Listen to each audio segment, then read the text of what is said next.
Labai smagu, kad susirinkote ir atėjote į naujosios skyrės auditoriją. Šiandien iš tikrųjų džiaugiuosi galėdamas pristatyti profesorių Ulrichą Brandą. Diskusija vyks angliškai ir pats renginys vyks angliškai, tai aš kelis žodžius pasakysiu lietuviškai, o paskui perėsim į anglų kalbą. Yra knygos, tiek demos, tiek Ulrichas atvežė keletą knygų ir brošiūrų. Tai knygos, kurios yra atvežtos profesoriaus Brand, Beautiful Green World, didelės brošiūros. Jūs galite pasiimti jas nemokamai. Demos knyga Marksizmas ir krikščionybė, kiek ten kainuoja nuomai?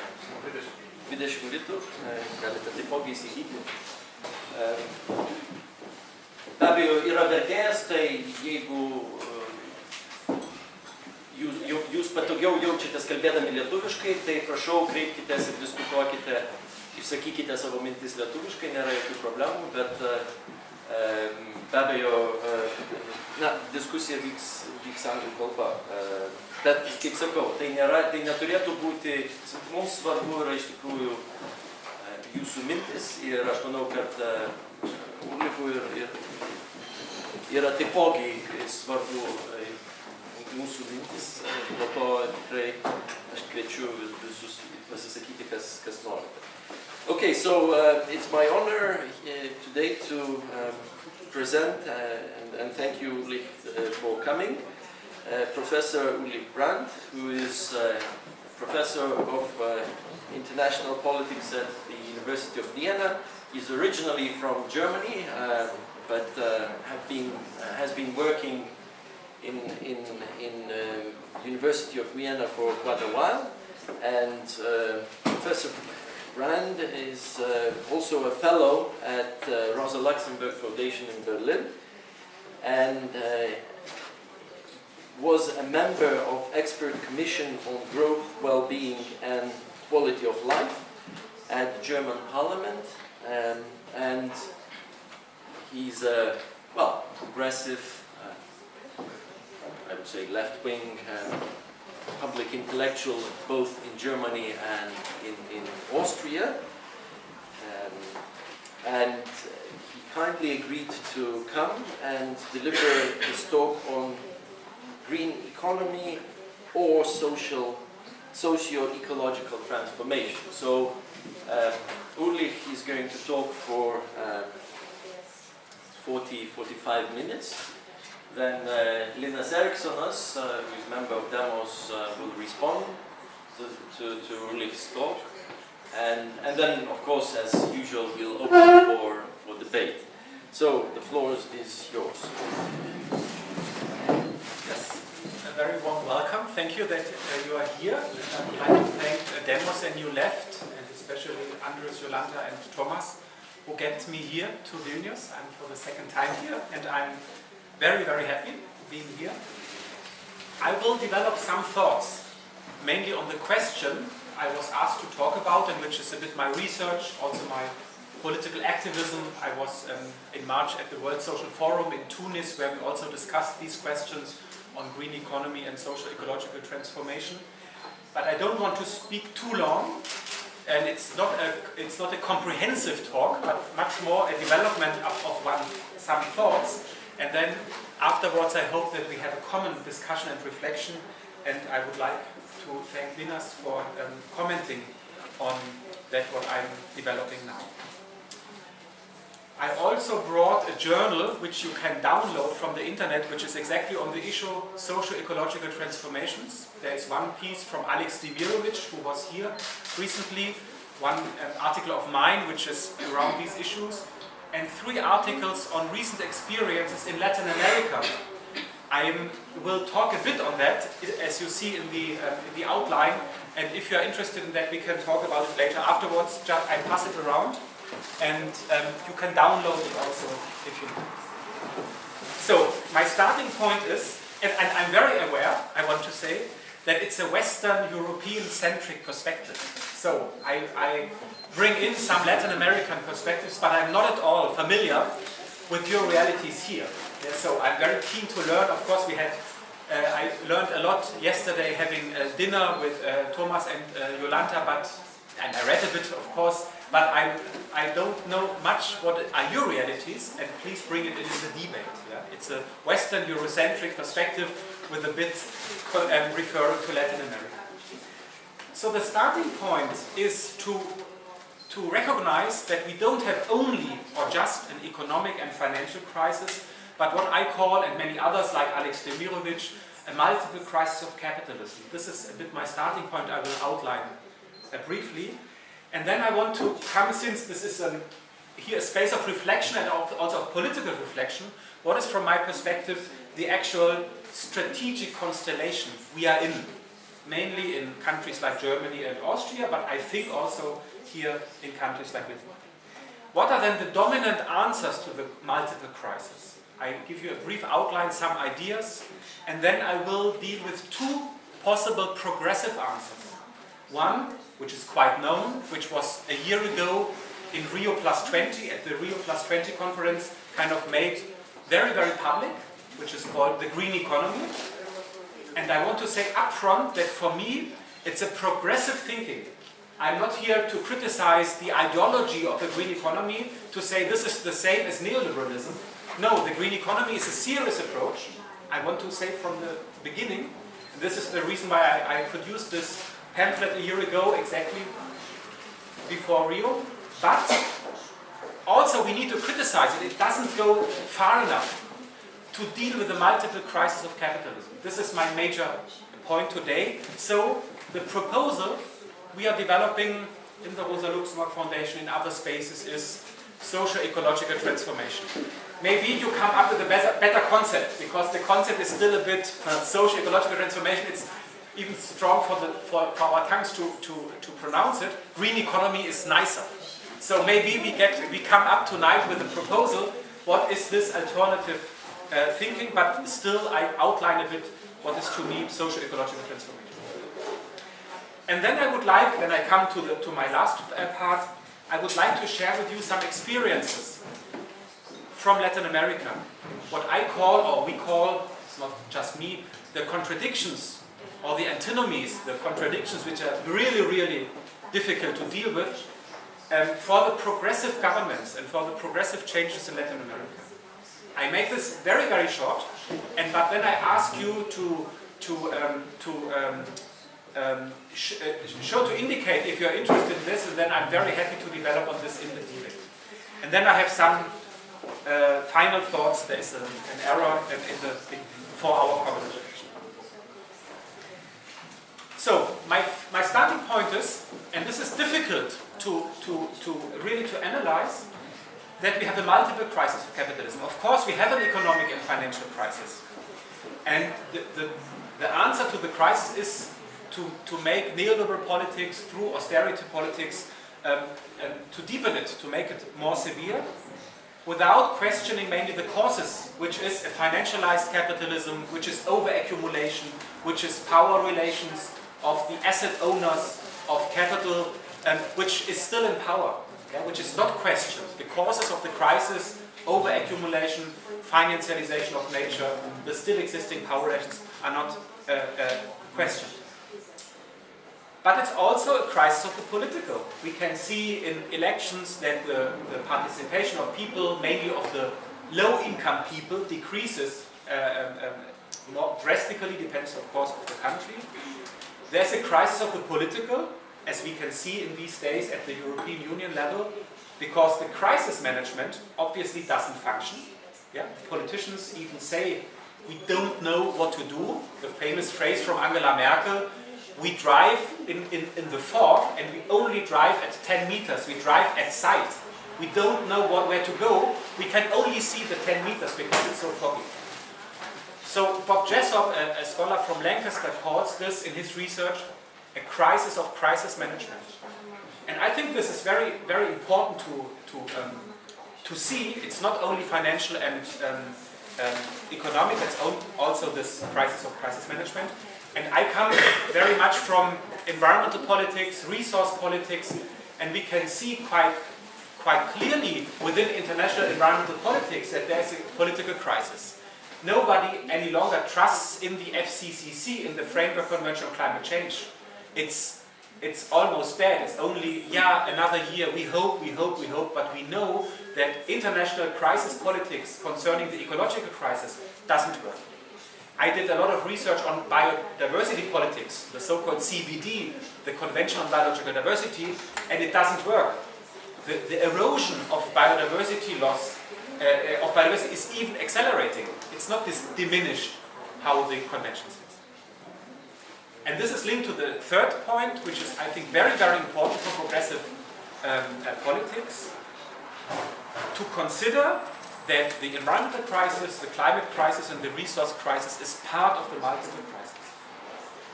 And I say this up front because the main danger of the green economy strategy is to solve the economic and financial crisis at the cost of nature, to promote a new round of commodification, of domination of nature. Think about fracking in the United States, think about the gold run, think about the search for extractive, for material for nature to be extracted. I think you have the same debate here in Lithuania than elsewhere. We need resources to extract and then to use and to sell in the world markets. And if we don't see the link between the environmental and economic crisis and the economic and the financial crisis, in the environmental crisis, the danger is that the financial and economic crisis will be solved at the cost of the environment. And my argument then afterwards is that the green economy plays and goes into this direction. And this is the reason why we have to go beyond the green economy. We have everyday crises of people. I learned yesterday that the major point here in Lithuania is the emigration of people, because they don't know how to survive, how to have a good life, how to have a motivation here in life. And in countries like Germany, it's the other way around, that you have a lot of immigration, which is then the effect of these everyday crises. We have, I changed the last point, we have agenda aspects of the crisis. There is a lot of work done that in the crisis, the hierarchical gender relations among women and men is deepened, that if men become unemployed, the women in their families have to be kind of the psychological, the emotional cushion, yeah, to deal with the crisis of man who was the breadwinner, who was in the job market and other things. So there is a strong gender relation in the crisis. And the last point I mentioned, and maybe we can discuss it afterwards, there is an uneven character of a crisis. And there comes a bit my knowledge about Latin America in. In Latin America, nobody talks about the crisis. In Latin America, people talk about the problem. But there is no general feeling of a crisis, but much more a feeling that there is a strong growth dynamic, that the urban middle classes live better off today.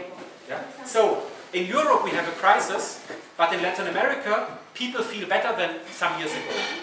Despite the crisis of 2008, there was a short period of crisis, but now they are back on the growth path.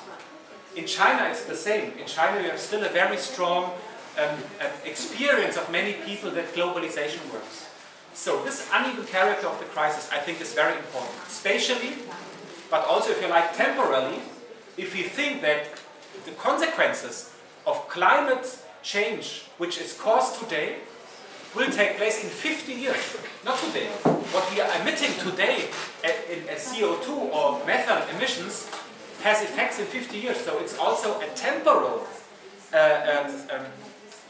there are temporal effects within the crisis.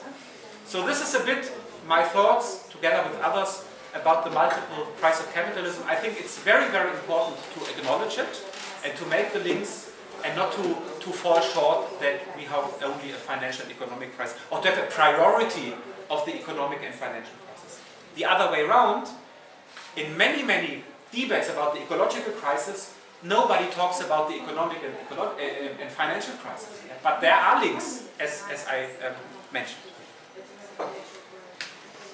So what is then, at a very general level, and to foster our debate, what is the actual strategic constellation? I would call it, and I published 3 years ago with the Dag Hammarskjöld Foundation in Uppsala in Sweden, a small volume from Development Dialogue. I would call it post-neoliberalism.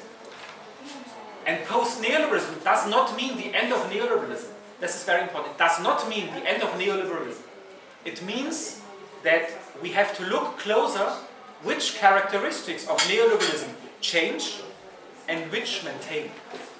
And I would say that some characteristics change. There is today a stronger position of the state. There is today a debate about the regulation of banks.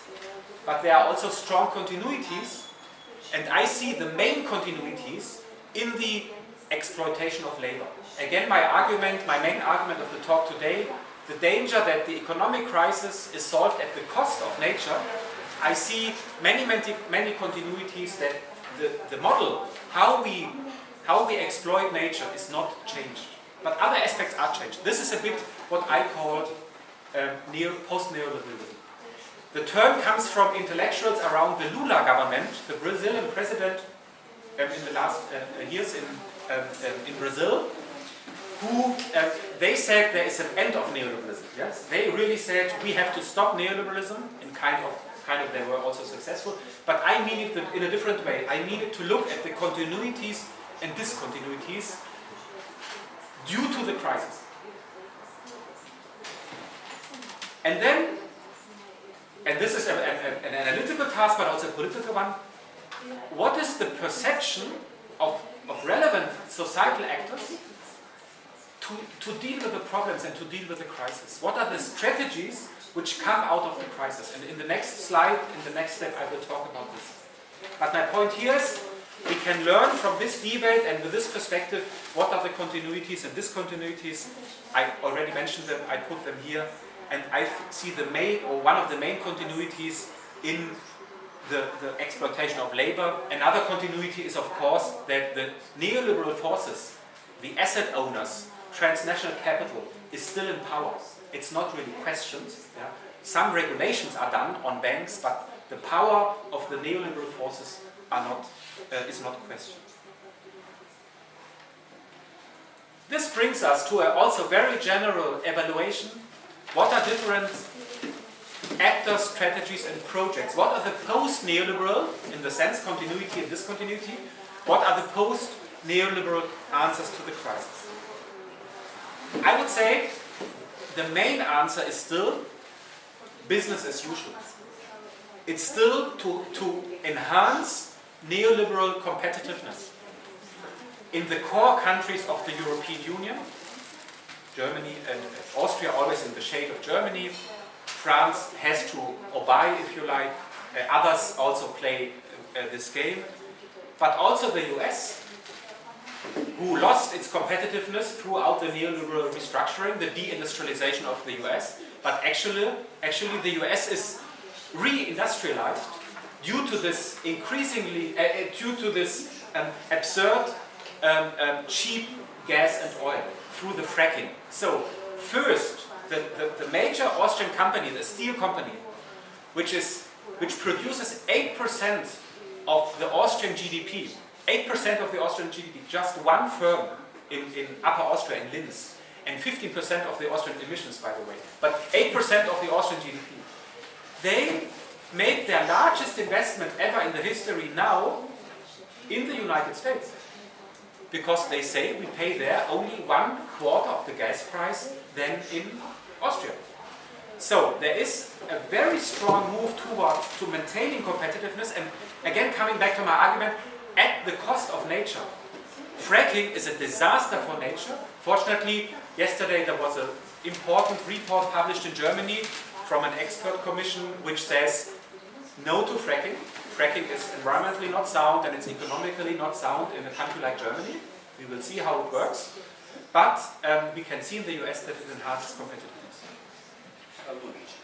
A second strategy, which is, from my perspective, mainly pursued in the emerging economies, in some countries of the global south, I call it a neo-mercantilist, there's also an error, I'm sorry, a neo-mercantilist developmentalism, which is not the neoliberal developmentalism to say the world market and the World Bank and the IMF is doing it, but ourselves. The Brazilian government, the Argentine government, they fought back, they paid their credits back to the IMF and to the World Bank, and to rely much more on their own forces. This I would call a neo-mercantilist, yeah, to a strong position of the state, also a control of the tariffs, yeah, a calculation, a renationalization of the industry. If you remember, a year ago, the Argentine government re-statized the oil company, the Argentine oil company, which was privatized, to Repsol, to the Spanish company. Yeah. I was at this moment in Argentina. I can tell you it was a national party. It was a national party that now the Argentine government got the oil company back from Spain. This is neo-mercantilist developmentalism. And again, it's at the cost of nature. The development model in Latin America is oil in Ecuador and Argentina, gas in Bolivia, coal in Colombia, soybeans in Argentina and Brazil, sugarcane in Brazil, and so on. So it's a model which has its advantage due to high world market prices in the commodity markets, but it's not creating an alternative. It's deepening the exploitation of nature. But it's, within the countries, quite hegemonic in the sense of Antonio Gramsci. It's quite accepted. People only, there are local resistances, but mainly the people in the cities, they find it great that now Brazil has growth rates due to the high price of soybeans and sugarcane, or in Argentina to of oil and soybean. A third strategy, a third post-neoliberal strategy is, of course, you know much more than I about Russia, which was quite neoliberalized in the 90s, and I would say there is now a re-authoritarianization of Russia, but also with a strong position of the military, but you can contribute to this debate much better than I am. But I would say also in Colombia, coming back to my background, in some Amazon regions, there is a growing militarization. Again, it's not the market, but it's also to pursue certain strategies within military. There is a fourth strategy, which I would say also it's pushed by the United States, by the European Union. I call it economically mediated geopolitics. It's that a form of geopolitics where the strong governments of the capitalist centers try to control land in other continents or to produce offshore wind energy and others. China is a very good example to have these geopolitics in Africa where they really buy land, large portions of land, in order to maintain their competitiveness and economic strategy. I leave this here, and now I go to the progressive side, to two approaches, and I go in detail with respect to them. The first I would call, maybe the name is a bit, it's not so precise, a globalist social democratic strategy, or also the strategy of the European Greens, which is the Green New Deal, or now at the global level, the green economy since a year. And then I would defend that left-wing NGO social movements accept much more different experiences, go beyond the green economy, and I will summarize this in the next step as social-ecological transformation. Yeah, I'm not sure if the concept works, give feedback on that, but we are still in this debate. Yeah? What is the degrowth debate that we need to reduce the capitalist growth imperatives, the whole debate on vivre bien, or when we live a good life in the Andean countries and others. So this was a long introduction of the first part of my talk, and now in the middle part I want to analyze a bit more in detail what is the green economy about, or the Green New Deal, and social-ecological transformation, again at a quite abstract level. And I'm a bit unsure, but my impression is that the Green New Deal has a lot of problems, but actually, under the existing conditions, it might become the progressive answer to the multiple crises of capitalism. Yeah? So I criticize it, but I think under the given conditions, a social-ecological transformation still needs to be developed from the edges of society. I will give you a major argument, which is to be a major argument in a minute.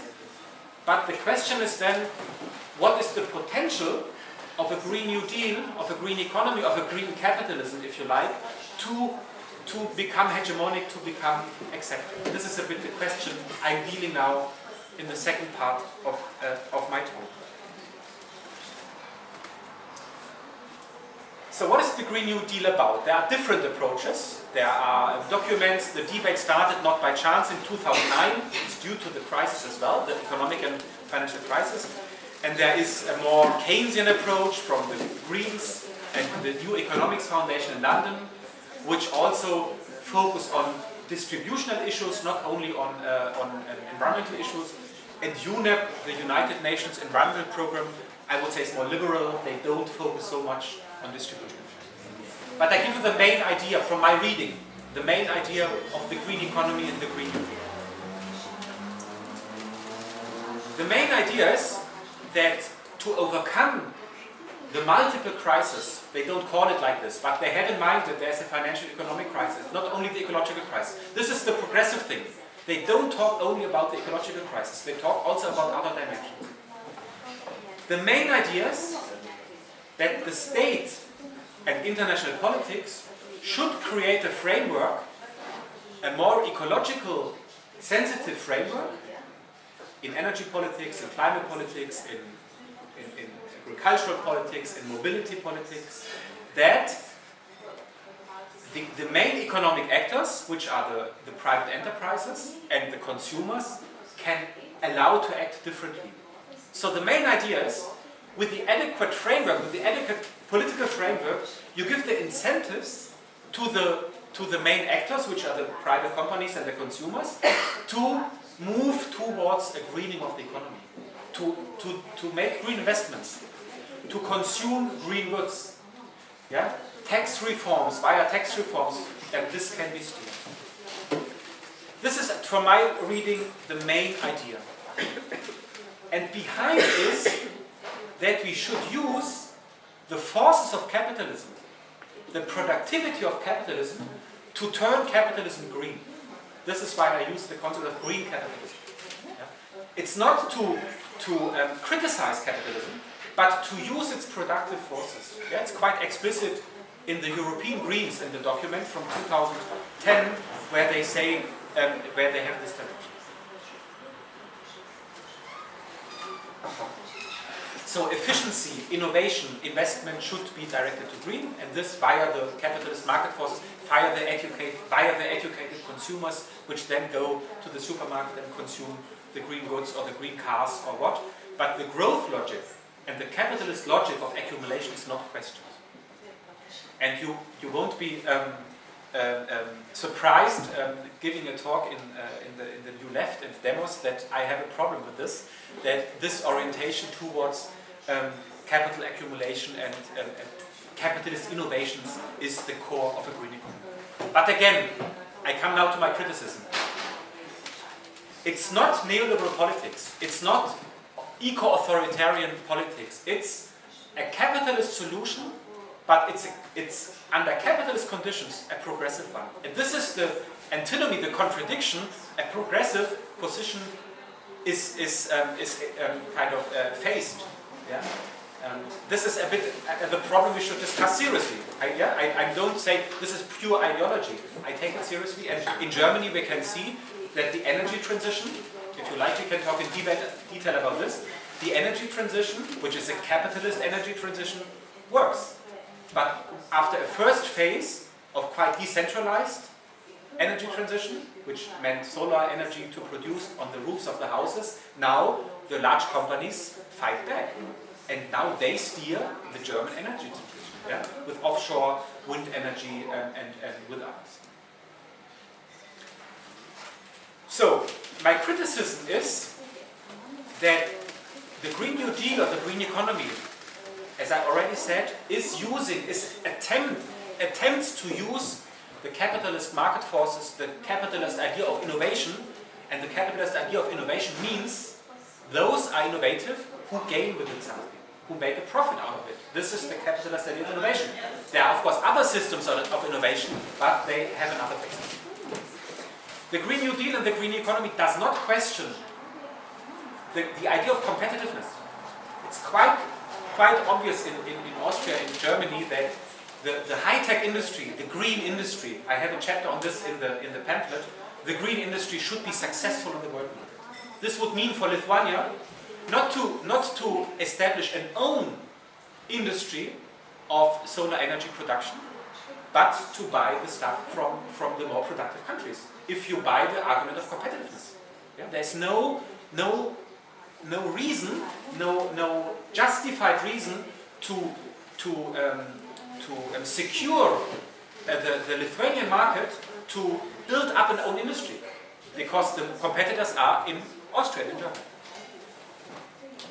And this is also important, as I already said, it's the appropriation of resources becomes part of the greening of capitalism. It's not a reduction of resources, what I think is absolutely necessary to reduce the use of resources. Now it becomes a part of capitalist accumulation.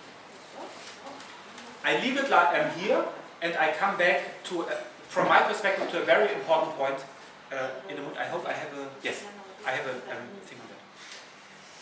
So, we need to acknowledge another thing. Maybe in Lithuania it's a bit strange to talk about it, but coming from Austria and Germany, I think it's very important, and I'm very interested how you perceive this argument. I come from a theoretical tradition which has to do with Antonio Gramsci. And Antonio Gramsci, an Italian philosopher, politician, introduced the concept of hegemony. Probably most of you know it, I just outline it briefly. Hegemony means not only domination of capital and of the state, but domination by consent. It's a form of domination where ordinary people, the subaltern, if you like, the subaltern classes, are integrated into the mode of domination, into the capitalist mode of production. And coming back to my argument with nature and with societal relations to nature,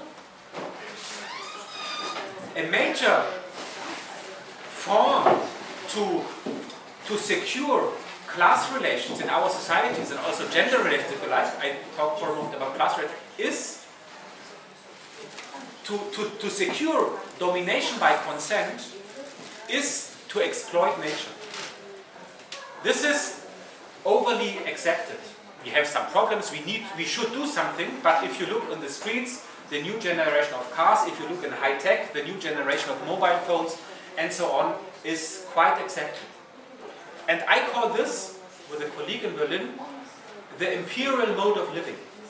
And I think this is a major challenge for progressive politics.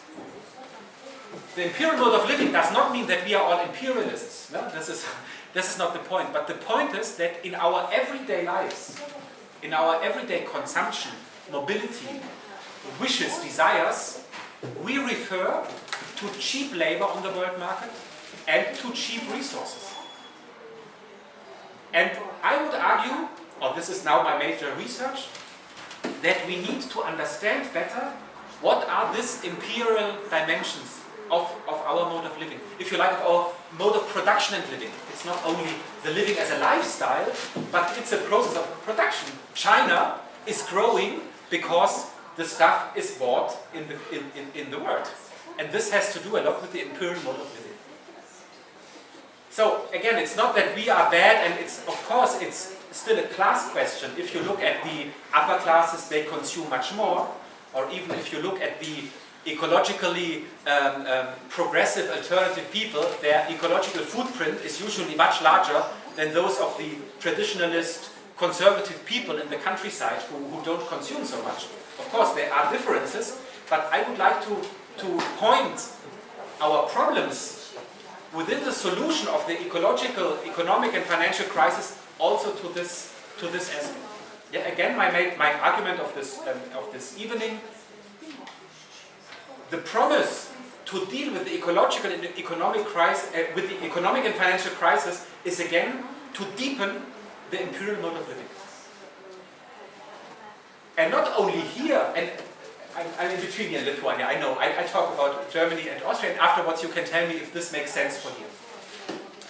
But the imperial mode of living is generalized, is globalized, if you like, because the Chinese middle classes, the Indian middle classes, the Brazilian middle classes are enormously attractive to this mode of living, to the imperial mode of living. Yeah? So if you look at the large cities in China, where I'm more familiar with, like Buenos Aires, Mexico City or Sao Paulo, people find it quite attractive to live like this, to live the Western, to have the Western, the American way of life, the Western way of life. Just to give you a short example. I'm a member of a research group in Quito, which gathers 20 to 30 scholars, mainly from Latin America. And we sat once, and a colleague tried to get a flight. She was the director of the Rosa Luxemburg office in Sao Paulo. She tried to get a flight from Sao Paulo to Santiago de Chile in July. And she was not able to get a flight. Why? Because now the Sao Paulian middle classes want to go skiing to Chile in winter, in July's winter in the south in Chile.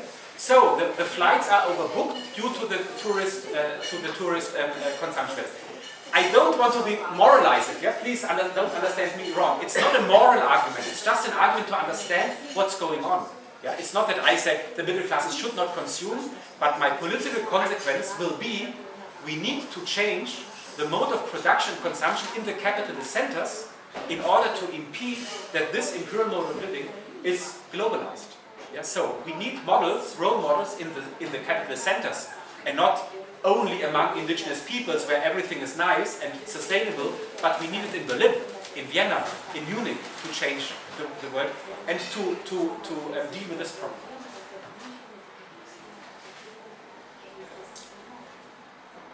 So I leave it here. I think I made my argument. So now I come to some aspects, and it's a debate which I would say starts. The Rosa Luxemburg Foundation, for example, talks about green socialism. I'm not sure if this works. I prefer social-ecological transformation, and I'm leading a research project funded by the Austrian Ministry of Science. I hope that we can present results in fall about the whole literature which deals with transformation, transition in the socio-ecological sense. And I hope that we can go in detail. I just give you a first outline. What is now, within this emerging debate, some call it societal transformation, not only socio-ecological. For example, the International Social Science Council, which is part of UNESCO, the cultural agency of the United Nations, based in Paris, they published a major document last year, and they call it societal transformation. Yeah? I call it socio-ecological to point at this ecological dynamic. So key is to change our energy and resource bases. Yeah? I think this is quite obvious for Lithuania. I think it's a major problem, the whole energy question, and to do it in a decentralized way. It's not a green economy which leaves open if the change, the transition is decentralized or centralized. Mainly capital is centralized. This answer is it must be decentralized, and it must question the power of capital.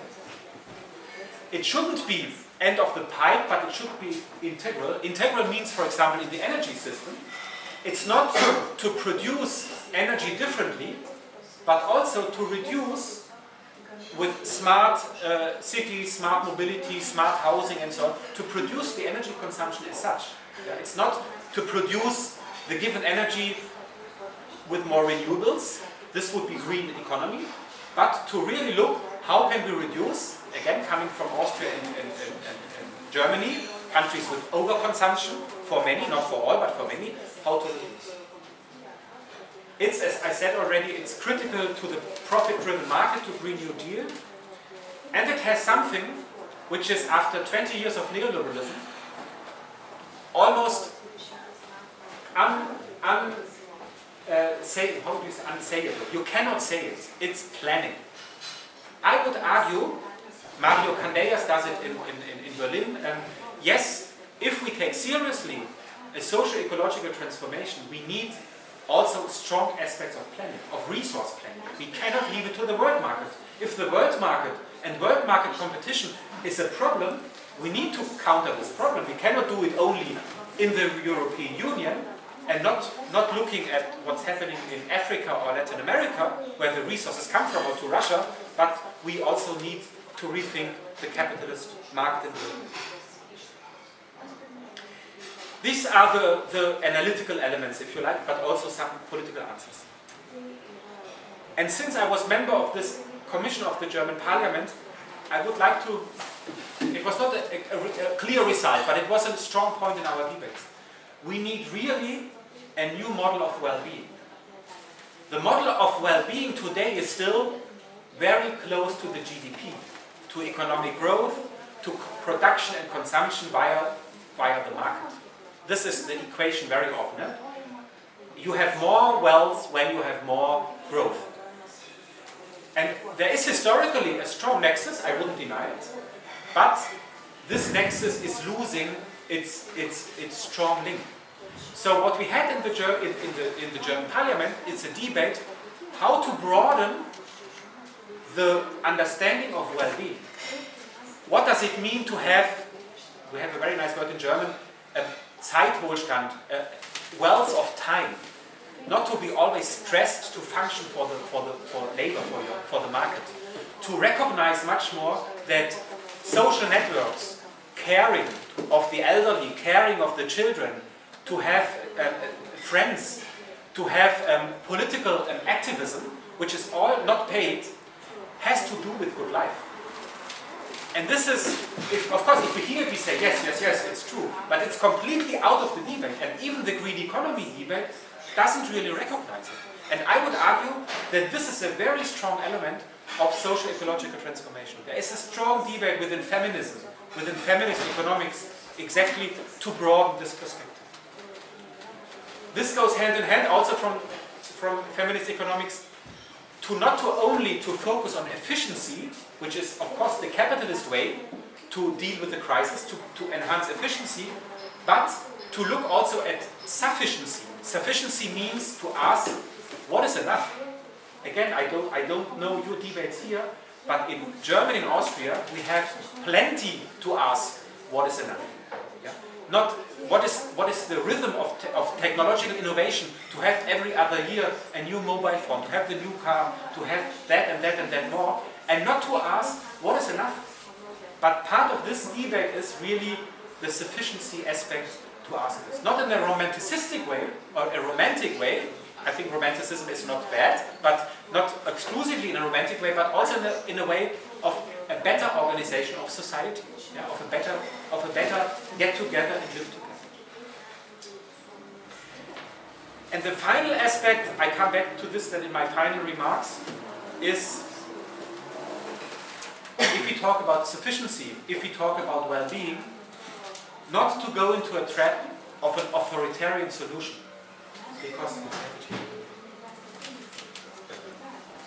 very often we are asked, when we have these proposals, you can't do it with the people because people want more.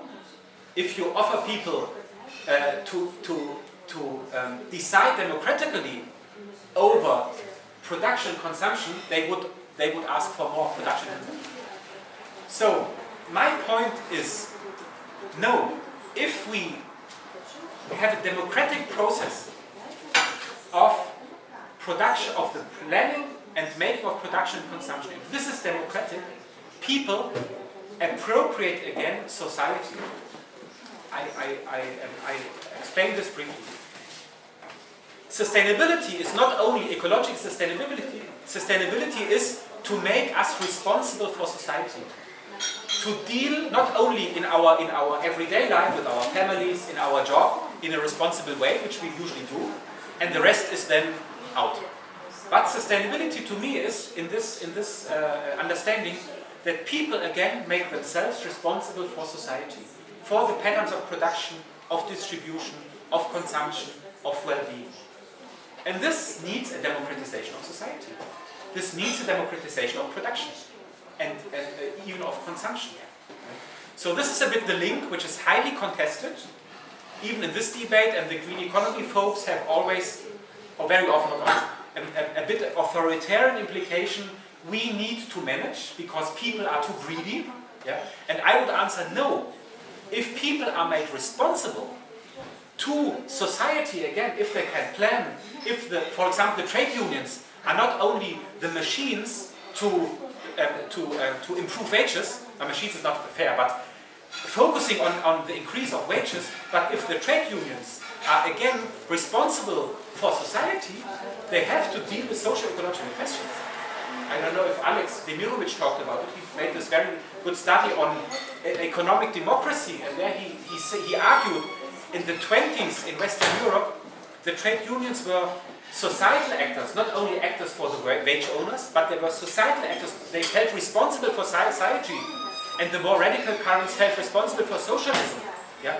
Maybe today we should push the unions to feel responsible for a social-ecological transformation. This is a very, very vague outline what is the debate and some aspects of social-ecological transformation. So I hope that it was not too much already on information. So I ask you to maybe 8 to 10 minutes to listen more. Is this okay? I think so. Yeah? Okay. And then I share some experiences from Latin America in a very, very condensed way. And if you're interested, please ask for it and we discuss it. And then I have some final thoughts for our dinner. It's mainly summarizing our dinner yesterday.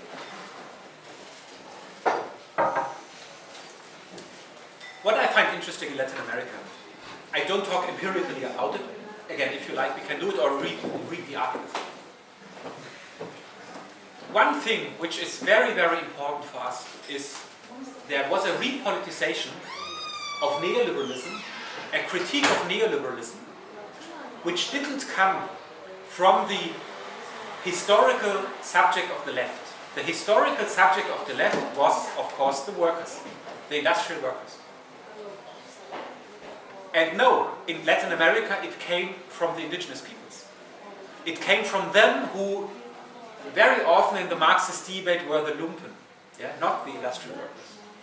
And I find this really, really interesting. That after 500 years of the conquista, of the conquest, in 1992, around these 500 years, you have heard from the Zapatistas in Mexico in 94 and others, there was a repoliticization, and this repoliticization was against the history, of course, of colonialism, but it was of the deepening of capitalism, which was neoliberalism at this time in Latin America.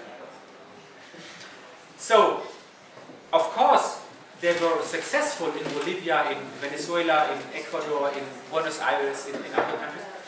But Argentina is a bit an exception because there are no indigenous peoples.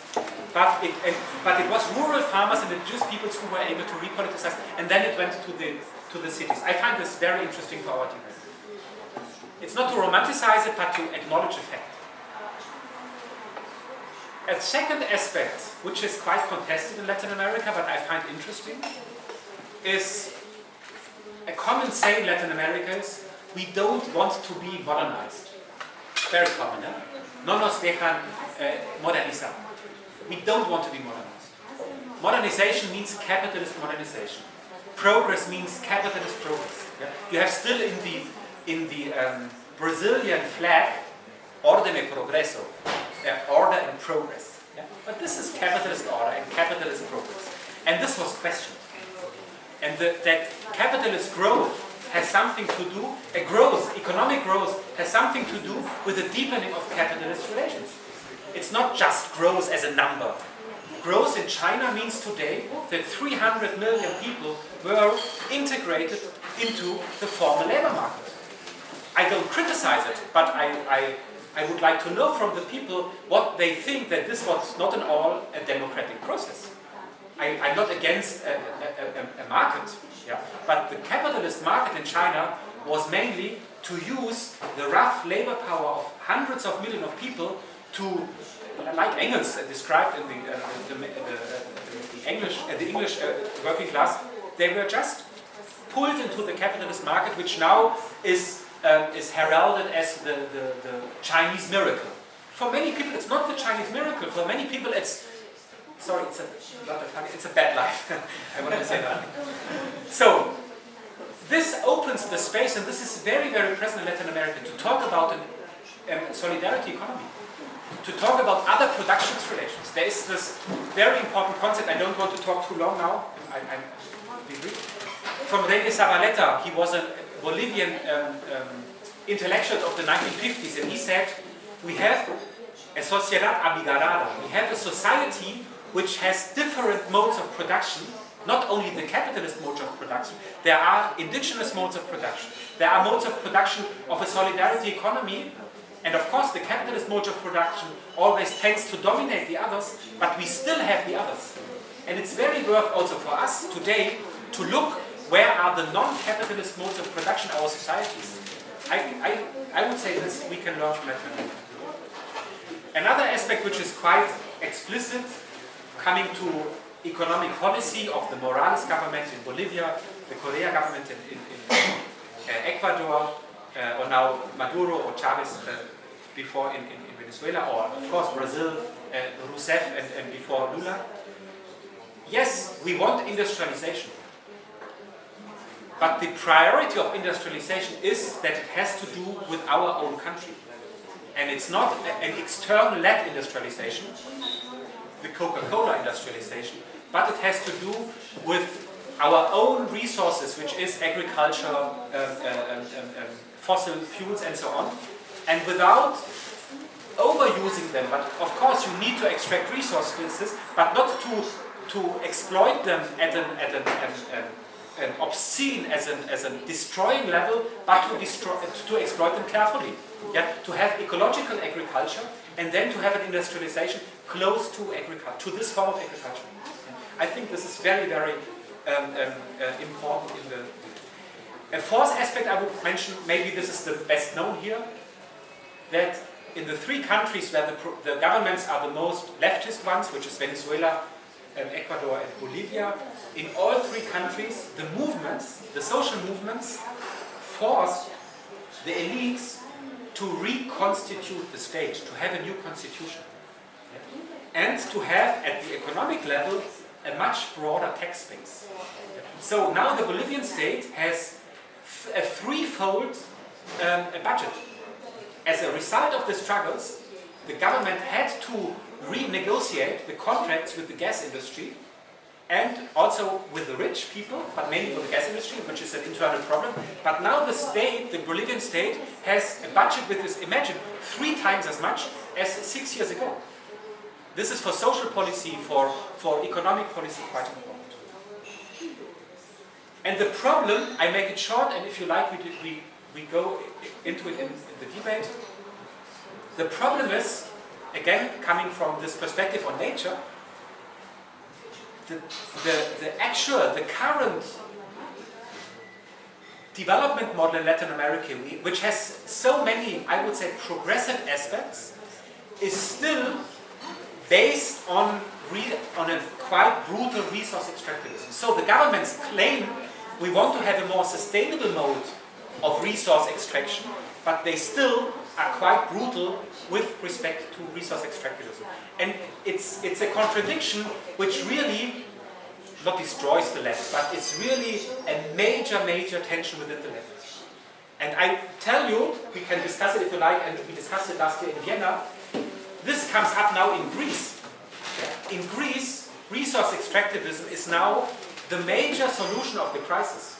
But within Syriza, you have very heavy debates if this is a progressive solution, resource extractivism or not. Yeah, I leave it here. And then I come to my final thoughts. This is much more to motivate our team. So 4 points. It's not very systematic, it's just which came to my mind out of my talk. One is economic growth is not the answer, but economic growth must be put into its context. And I'm not familiar with your debates, but I'm close to the German left party, and the Keynesian orientation is quite still strong. I would call it bastard Keynesianism with Joe Robinson, which is growth, growth, growth that we can distribute. But it's not more. And I would say no, we need to discuss much more what is growth about. We just published a small brochure which is still in German. We will translate it into English. What are leftist progressive perspectives on well-being? Yeah? I hope that we can make it available to you. It's an outcome of this expert commission of the German parliament. The second point, I come from a tradition which is called political ecology. Yeah? Is to think the ecological as a social issue, an economic issue, and social and economic issues as intrinsically ecological issues. The old problem of the left is to have a priority, the social and the economic comes first, and then we go to the ecological. And the Greens had the other way around, first the ecological, and then the social and the economic. And I think we must bring it together to see that high energy prices affect mainly the poor. Bad cities and the worst quarters of the cities, where live there? The poor people. Yeah? Environmental racism is a concept which is quite familiar in the United States. So we need to bring it together analytically and even mainly politically. The third aspect is, I already said it, concerning referring to Latin America, not to think or not to go into the trap of the left tradition that the urban is the more progressive, but to learn that to consider that we might learn a lot from the countryside, from the rural. Yeah? It always appears conservative, yeah? But maybe there is much more in it. This is the lesson I learned from Latin America, and even now in Austria, there are among younger people there is quite interesting stuff going on within the rural side, within the ecological and agro structures. And a very final point, and then I'm over 50 minutes. Antonio Gramsci, I mentioned this concept of hegemony and counter-hegemony, said, hegemony is not only an ideological fact. Domination by consent, or to create an alternative, needs what Gramsci called a material core. We need something, we need an attractive mode of production and living. But we need production and we need living. And this has to do, of course, with material conditions of food, of mobility, of communication, of housing, of clothing, and so on.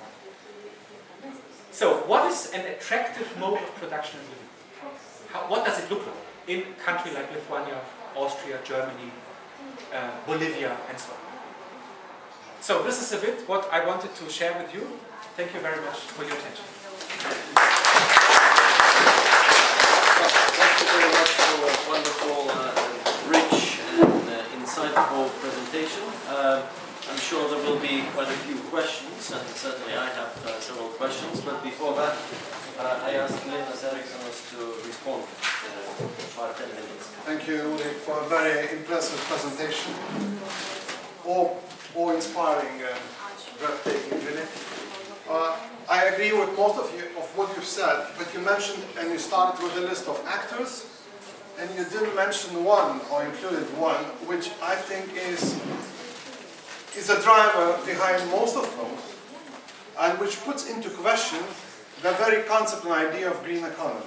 And this actor is a speculative capital, or if you want to call it in Marxian terms, money capital.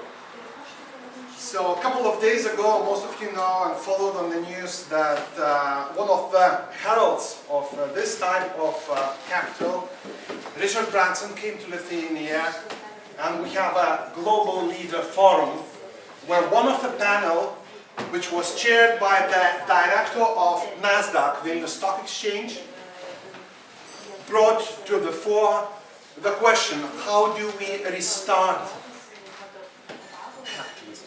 Okay?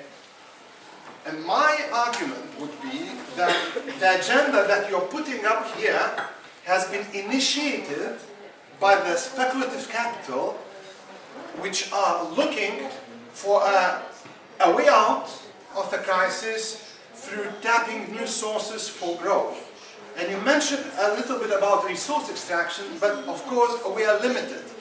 resource extraction is limited, of course, they go to places like Mongolia and Burma and places where the resources are untapped, but they meet those other actors which they react to, and there are problems.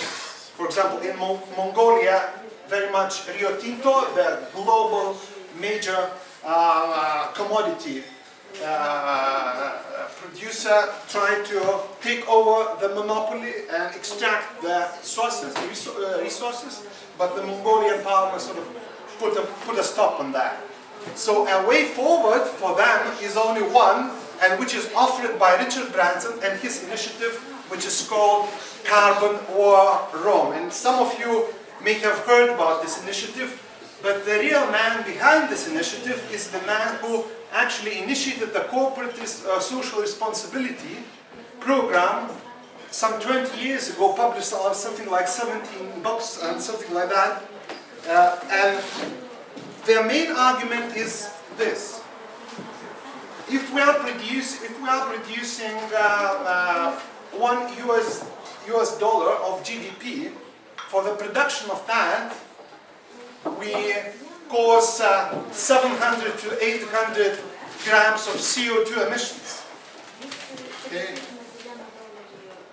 So they are creating imaginary, sort of, but fact-based, a new domain for resource extraction out of the thin air, and then they are putting into practice. And Puma, some of us are aware, their sneakers, sportswear, are putting into practice this in marketing terms, and it sounds like this.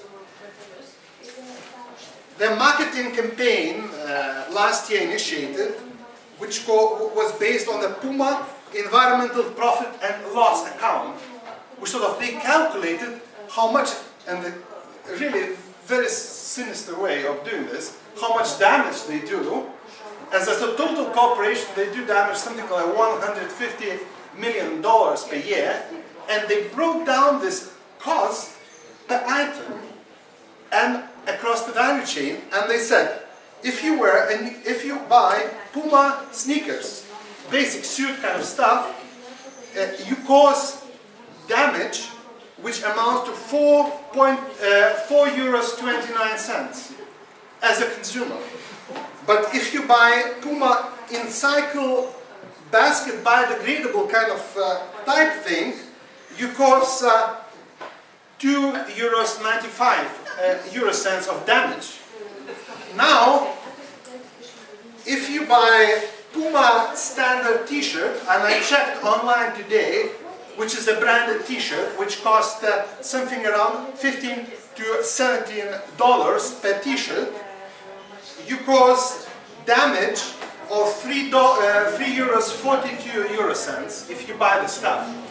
Now, if you buy from a biodegradable kind of stuff, which is called branded under Puma in cycle, using some of the raw sustainable resources, then the damage is less, $1.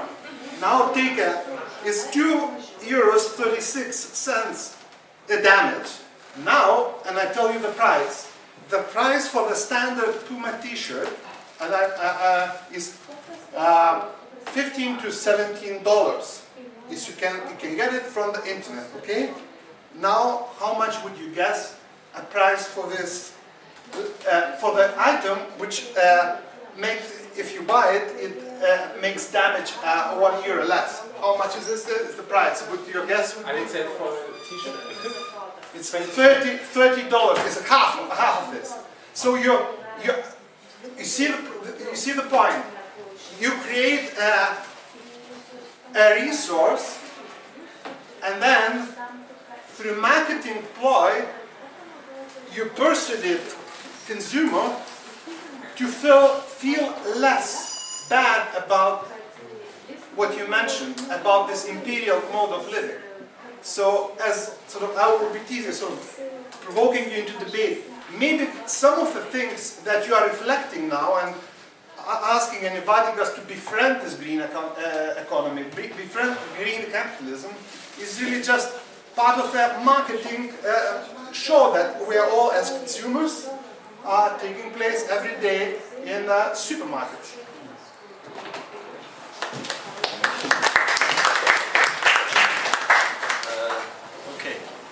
you like to Yeah. respond to what Linda said? Yeah, and then we started. Yes. Thank you. Now this is important. I would like to underline it. We started a small research group. It's mainly, also I'm an academic and a bit an activist, but mainly an academic. The whole issue of the financialization of nature, the thing Linus is pointing at, comes now, which is very dynamic, comes mainly from critical NGOs. In research, they even didn't start it to think about it, but it comes now from NGOs who were kind of awakened when in Rio +20 last June, in the final declaration, the major concept was not so much green economy, but it was nature capital. And this is exactly in line with what you are saying.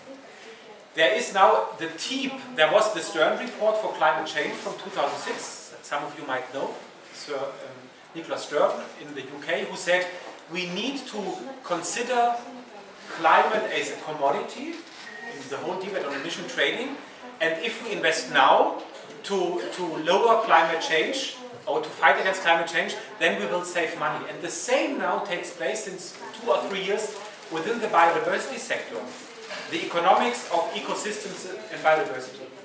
And a second point, I really agree, this kind of consumer ethics, capitalist consumer ethics, is by large an additional thing.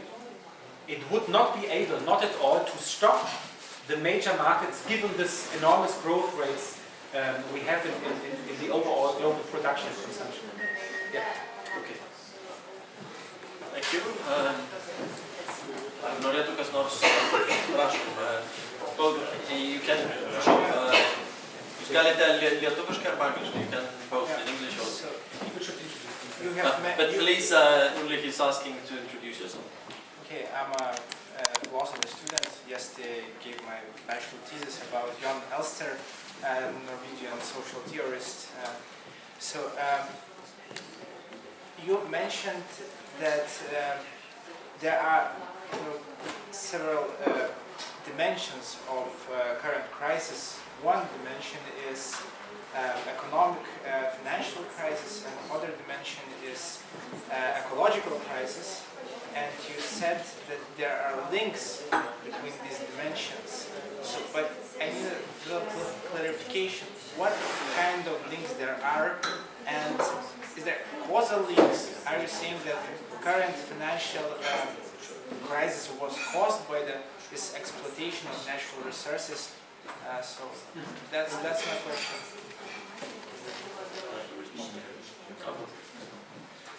That last one? I'm a Russian journalist based here in Lithuania, so I was listening to you carefully. So my basic question is, what is your recipe for Lithuania, taking the situation that officially the statistics give under 3 million, but the estimates give under 2 million population, and in one recent seminar there was dedicated to unemployment among youngsters, it was said that there is a shortage of IT and banking sphere specialists with knowledge of Norwegian, Danish and Swedish in Lithuania. That was told officially in Vilnius. It was not said in Oslo and Stockholm. Okay. Last Friday I visited the advertisement festival gala called Adrenalinas, the locals know. And the idea was, okay, I watched all the ads, and the idea was that the only production in Lithuania is beer. And the only service is mobile service. Then you spoke that only the poor pay for expensive energy. So that is the situation in Lithuania, because there are only poor here in Lithuania because those who are not poor, they left and they're working, you know where. You know the third biggest Lithuanian city? It's London.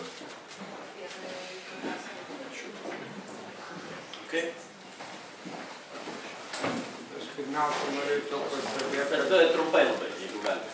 tai tas kolega jis neišmano eksporto Lietuvos, tai man nebejo pačiausiai. O aš, reiškia, norėjau... Sorry, would you like to translate? Norėtumėte išversti?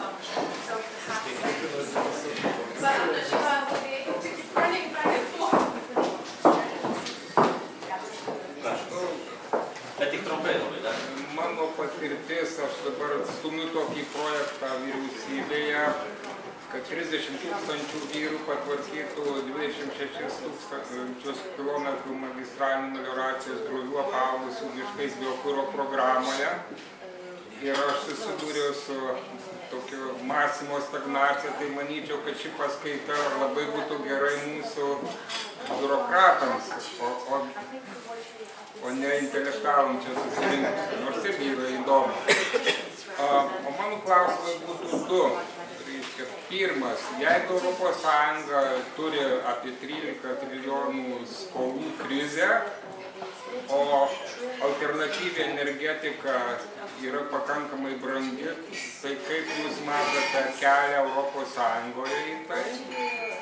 Ir antras klausimas svarbus, svarbiausias Lietuvai dabar. Pasaulyje yra statoma 63 atominiai reaktoriai šiuo metu ir Lietuvoje taip mėnesio 2 bėgyje turėtų lygtai išsispręsti, ar mes statysime savo atominę ar ne. Ekspertai teigia, kad tikrai žalioji ekonomika tai yra atominė, nes jinai nedidina šiltnamio efekto. Tai kokia jūsų nuomonė yra? Jūs už atominę energetiką ar prieš? Would you like to respond now? Thank you very much. Okay, dar vienas tada, because he's in Lithuania. Aš esu Vilnius universiteto atstovas užsiimu sisteminio modeliavimo. Ir man atrodo, čia išsakytos gana įdomios, svarbios mintys, tačiau jos yra, kaip sakyčiau, nepakankamos. Jos problemos neišsėmė. Pagrindinė problema yra tai, kad dabartinė pasaulinė sistema yra sisteminėje krizėje. Čia nepaminėta vertybinė krizė, išminties krizė, moralinė krizė, kuri gali išplaukti iš to, kad mes dabar, taip, sukurta tam mūsų visuomenė, kad mes gyvename tam, kad vartotume, o ne vartojame tam, kad gyvename. Čia pati sistema konkurencija, tokia konkurencija yra nevaldoma, yra žiauri ir visuomenė lieka nuskriausta. Ir reikėtų žymiai didesnių pakeitimų. Ir man atrodo, čia yra tik tai žalioji ekonomika gali šiek tiek pristabdyti šitą sistemos žlugimą. Bet ji vis tiek žlugs. Pagal mano rezultatus iki 35 metų šitą sistemą išgyventi negali. Nes finansinis kapitalizmas kaip toks yra parazitinis kapitalizmas. Jeigu pramoninis kapitalizmas dar kokią tai produkciją kūrė, dabar, kada finansistai gauna milijardinius pelnus, juk jie yra tušti pinigai. Ir kai valstybės spausdina tuščius bankrotus, yra tušti pinigai. Ir išgelbėti jau tik tai gamta to negalės, nes gamtą apkrauname, mes ją grobime. Reiškia, yra groboniška sistema. Ir groboniška sistema turi žlugti.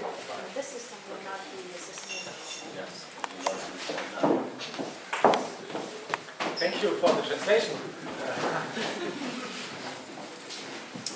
Yeah, the first question, no, there are no causal links. There are own causal mechanisms within the financial economic system and within the ecological system, but there are common driving forces. One driving force for both, I would say, is commodification, is to look or to have grammars which then are articulated differently, but the grammar to make profit, to have commodities, are similar.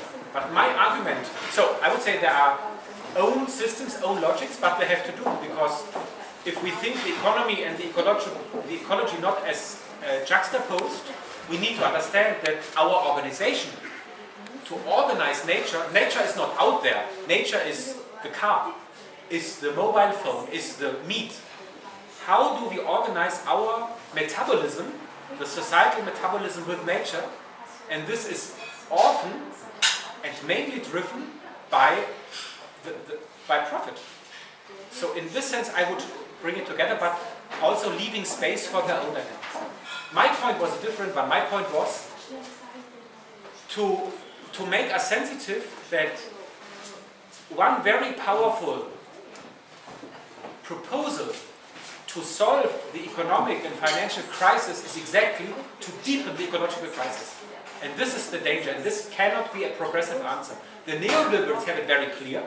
I was 2 weeks ago in Vienna, invited by the Chamber of Commerce, not the Chamber of Commerce, the Chamber of Commerce. They wanted to know more about this debate, well-being without growth question.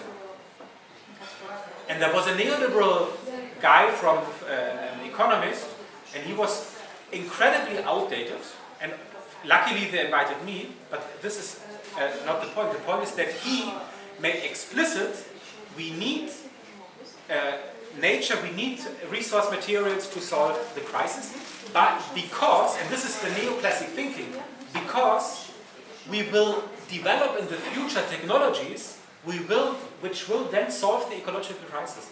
This is very cynical. Imagine an argument which says we trust in technological progress to solve in 20 to 30 years the crisis. The whole debate on carbon capture and storage, the whole debate on nuclear waste is exactly this. We will develop solutions. And this is wrong. And coming to your question, no to nuclear energy. This is not responsible, and we know it since Chernobyl, since Harrisburg, since Fukushima. We cannot refer the 63 planned nuclear plants are a disaster for humankind. We need other solutions. Nuclear energy is prolonging the industrialist way of living, or the imperial, or whatever you name it, way of production and living, and it makes answers more difficult. To me, it's clear. We need more urgent answers, and this comes then back to the question of renewables and to reduction. I don't say that reduction should take place in Lithuania, but in many other countries. So this was the first link to the second. Yeah, I would say, coming to the debt of the EU, the question if there's no money is a question of priorities, of political priorities, and of power and interest. Suddenly, the so-called the state, which had to balance its budgets, which was no, I started now. Clinton, the US president, was able, due to this very powerful discourse, the state shouldn't be indebted. He was able to consolidate the public budget, and for 2 years the US had a surplus in the public budget. And the first thing which George Bush and both Bush did was to indebt the country, heavily to indebt the country, due to the interest of the military industry and also to other industries. So my point is that now in 2008, due to power relations, and maybe also due to systemic things, but due to power relations, all the money went to the saving of the banking sector and did go to renewable energy, which to me is the top priority, and to also to other renewable things. This is a question of struggles, of interests, of priorities. Coming to this question, I completely agree, it's a systemic crisis, but the systemic crisis is pushed by interests and also by societal relations as our relations to nature. It's not only capital which acts, of course capital acts mainly, but it's also the inscribed characteristics of us ourselves. So I would say it's systemic, but we shouldn't forget that within the system there are interests, there are struggles, there is context. And then coming to this recipe for Lithuania, of course I don't have it. We should reflect it commonly, and I'm the most modest partner here to reflect it. I want to learn from you. I see the immigration problem, and you experience it. I just see it. And I think if we started an intense debate, what is an alternative